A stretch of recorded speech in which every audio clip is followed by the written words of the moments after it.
BNP এবং BNP পরিবারের আমাদের অঙ্গ সংগঠনের যেই ভূমিকা ছিল সেটাকে খাটো করে দেখবেন না। 15.5 বছরের আন্দোলনের একটি ফাইনাল স্টেজেই কিন্তু এই আন্দোলন সাকসেস হয়েছে।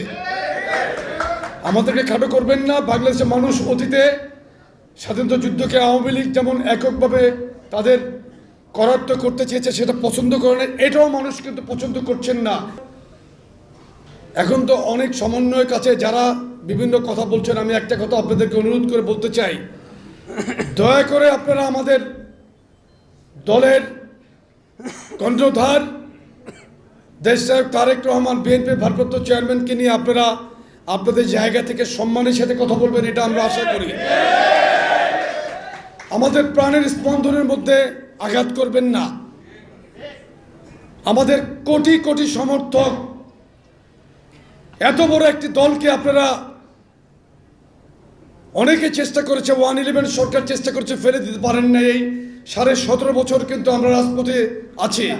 এত বড় একটি দলকে ধাক্কা দিয়ে কিন্তু আপনারা ফেলে দিতে পারবেন না। আমাদের অনেক গভীরে আমাদের এই দলের শিকড়। আপনাদের প্রতি আমি সম্মান দিয়েই অনুরোধ করতে চাই, আমাদের আপসহীন নেত্রী দেশনেত্রী বেগম খালেদা জিয়া আমাদের সেন্টিমেন্টের জায়গায়, উনি আমাদের আবেগের জায়গা।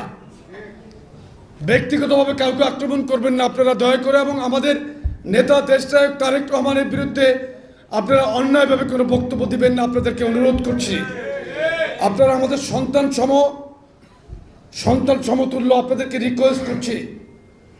দেখেন, আমার সন্তানও কিন্তু একটি ইউনিভার্সিটিতে পড়ালেখা করছে, আমার ছেলে কিন্তু একটি ইউনিভার্সিটিতে পড়ছে, এবং আমার কন্যা, আমার মেয়ে ইতিমধ্যে সে ডাক্তার হয়েছে, ডাক্তারি পরীক্ষা উত্তীর্ণ হয়ে।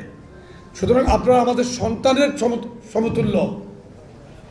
দয়া করে আবারও অনুরোধ করছি, আমাদের শীর্ষ নেতাদের সম্পর্কে আপনারা অন্তত সম্মান রেখে কথা বলবেন। আজ থেকে 2 মাস আগে একটি দলের আমির আমাদের ভারপ্রাপ্ত চেয়ারম্যান সম্পর্কে কী বলেছিলেন, যে আন্দোলনের মহানায়ক তিনি বলেছিলেন না? এই ভিডিওটা আপনারা দেখেন। আর এখন অন্য কথা বললে তো হবে না, বললে হবে আপনারা। সুতরাং সকলকে বুঝতে হবে যে চক্রান্ত টার্গেট সব বিএনপি, কারণ এই দেশের সবচাইতে জনপ্রিয় দল বিএনপি। বিএনপিকে কোণঠাসা করার জন্য বিভিন্ন প্রচার, প্রোপাগান্ডা, মেশিনারিজ, কলকবজার সমস্ত সচল হয়ে গিয়েছে। আমি আরেকটা কথা বলতে চাই, অনেক কথা বলতেছেন, প্রত্যেকের কিন্তু বায়োডাটা আমাদের কাছে চলে আসতেছে ফেসবুকের কল্যাণে। নেতাকর্মীদের প্রতি আমি আরেকটা অনুরোধ করতেছি, আপনারা পজিটিভলি সোশ্যাল মিডিয়াতে